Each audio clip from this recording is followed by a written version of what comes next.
welcome. I'm Robert, and today I want to share a resource that I created.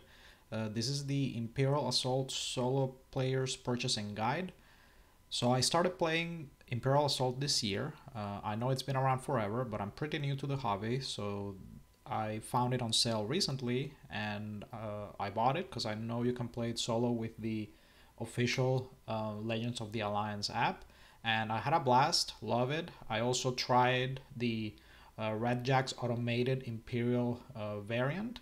It's a analog card driven system. I also loved it. I think it's very well done if you want a analog way of playing the game solo. I'll talk about that in detail more later. I will be doing a comparison between those two and also the Imperial Commander 2 fan-made app. I have not played a campaign in the Imperial Commander 2 app yet, but I will. And one thing I encountered after I ended up loving the game from playing the official app, I wanted to know what I could buy to expand and enrich the experience. Well, the thing is, this product line has, well, a ton of products, and it was kind of overwhelming reading all the threads of people asking what should I buy as a solo player. There's tons. You can go on just type on the search bar on Board Game Geek and Reddit, Imperial Assault Reddit subreddit, and there's dozens of threads with this topic, right?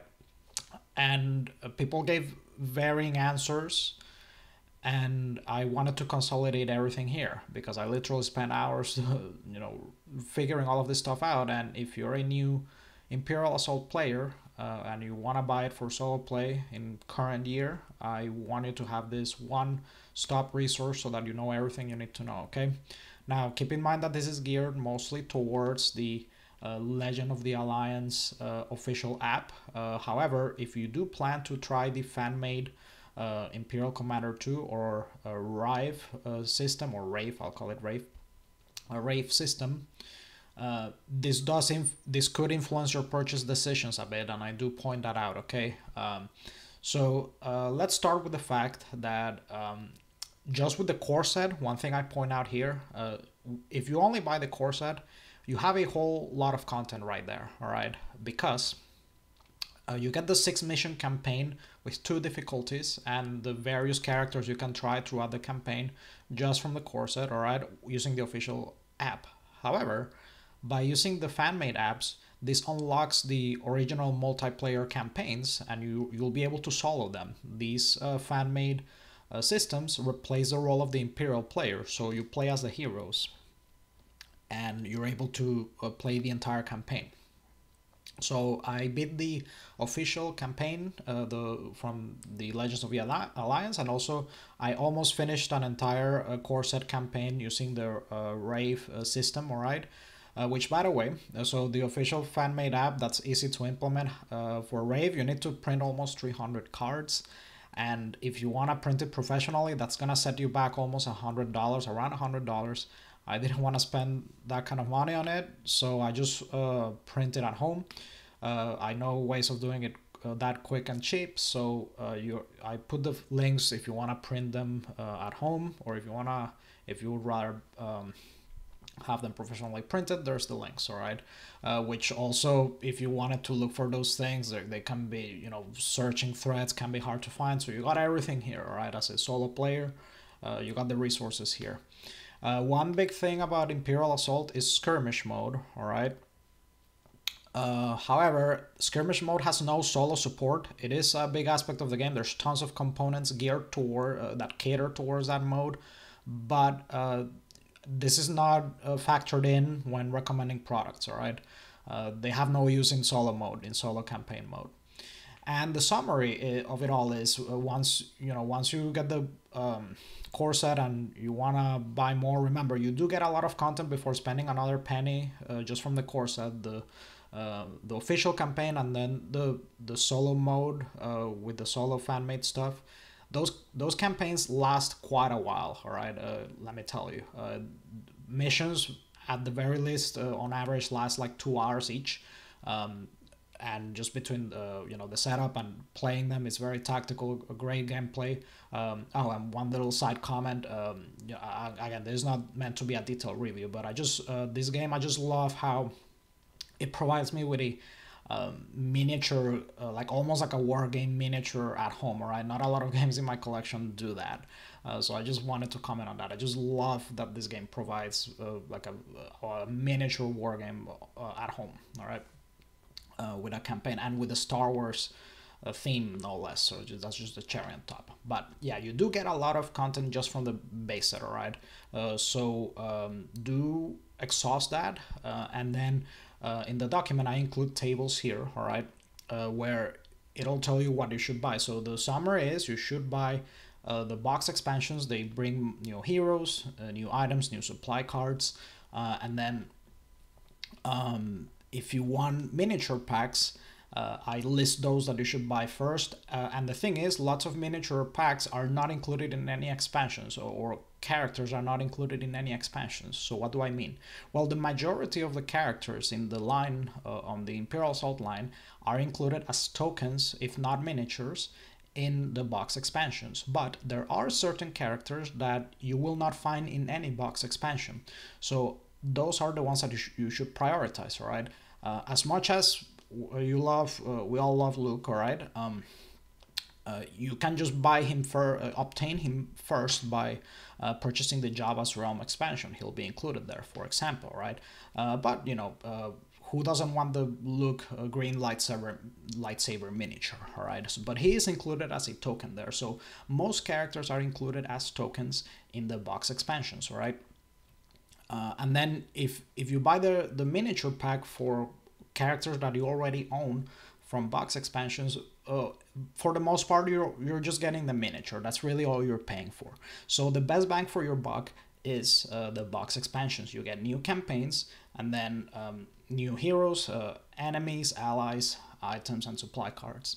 And then what the biggest role of buying, the biggest reason for buying the miniature packs is to buy those characters that you won't find on any box expansion, and then to add enemy variety. So for example, if you just wanted to keep the core set and you wanted to add some variety to it, here you just go ahead and buy these characters. You have the hired guns, because one thing from the core set, the weakest thing I'll say about it honestly, if you don't buy any expansions, the only scum or aka mercenary characters you face, it's the beast that I'll put it up on the screen. I forget what it's called, but the beast, and then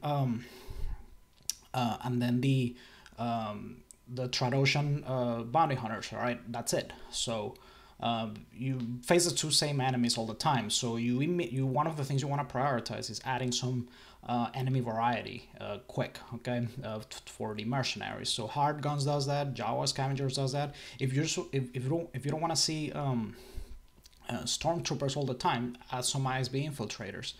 And so you get the idea. So if you just want to have the core set, you can just buy these exclusive miniature pack exclusive enemies to add some enemy variety. Now allies you will see less often, so that's why I don't put them up there, all right? But there are allies that are miniature pack exclusive that I list here. Some of them, this right here, these three right here, come with an exclusive market card, all right? So I make sure to mention that.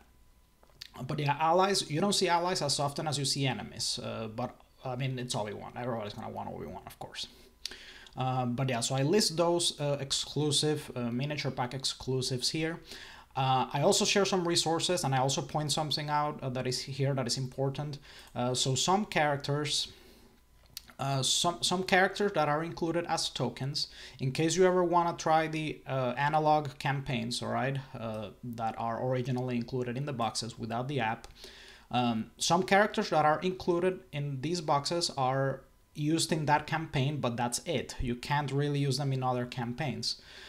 So if you want to be able to use certain characters that come as tokens in other campaigns, you're gonna have to purchase their miniature pack because they come with this mission card and mission sheet. All right, I explain it all in detail here, but again, this what I'm telling you now, that part doesn't matter for the Legends of the Alliance app. It's only important if you're gonna try the Rave card system, or for example, or if you ever want to try the game multiplayer. So yeah, with Leia, for example, she comes in the Return to Hoth box as a token because she's part of it instructs you to deploy her at some point in that campaign. But if you want to use her on the Java's Realm expansion, for example, in analog, the analog campaign, you'll need this, which comes in her mission pack. So speaking of those resources that I included, I included a couple. All right, so if you go here, so you have the wiki. All right, so I'll open that first. So here you can see exactly what each product brings. So if you open the Leia pack, all right, it'll come with a miniature, but also you want to look out for this. Certain character packs will come with a side mission, the green side mission, that rewards that character. All right, so I explain it all in detail in the last page. Make sure to read that and why that's important. But these don't matter on the official app. It's only for analog play using the fan-made solo modes, okay? And then I also include, if you want to read detailed reviews of miniatures, one resource that I read very often in the process was this one.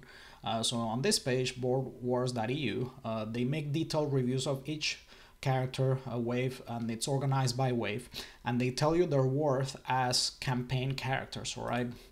Now, it also includes reviews as skirmish characters, but as a solo player, you're not going to care about that. So if you want to see how good these characters are for campaign play, feel free to check out this resource and they'll tell you, all right, if these characters are worth it for campaign.